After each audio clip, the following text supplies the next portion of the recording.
S V ನ್ಯೂಸಿಗೆ ಸ್ವಾಗತ. ರಾಜ್ಯದಲ್ಲಿ ಮಳೆ ಇಲ್ಲದೆ ಜನ ಕಂಗಾಲಾಗಿದ್ದಾರೆ.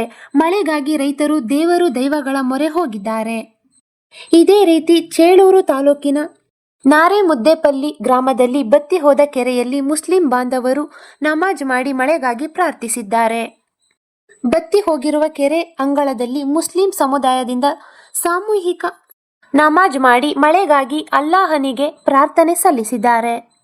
ಭಕ್ತಿ ಗೀತೆಗಳ ಮೂಲಕ ಮಳೆಗಾಗಿ ಬೇಡಿಕೊಂಡಿದ್ದಾರೆ. ಚಿಕ್ಕಬಳ್ಳಾಪುರ ಜಿಲ್ಲೆಯ ಚೇಳೂರು ತಾಲೂಕಿನಲ್ಲಿ ಗರಿಷ್ಠ ಮಳೆ ಕೊರತೆ ಎದುರಾಗಿದೆ. ಮಳೆ ಕೊರತೆಯಿಂದ ಕೃಷಿ ಚಟುವಟಿಕೆ ಸಂಪೂರ್ಣ ಸ್ತಬ್ಧವಾಗಿದೆ. ಬಿತ್ತನೆ ಮಾಡಿದ ಬೆಳೆಗಳು ಒಣಗುತ್ತಿದೆ. ಜಾನುವಾರುಗಳಿಗೆ ಮೇವು ಹಾಗೂ ಕುಡಿಯುವ ನೀರಿನ ತೀವ್ರ ಅಭಾವ ಉಂಟಾಗಿದೆ.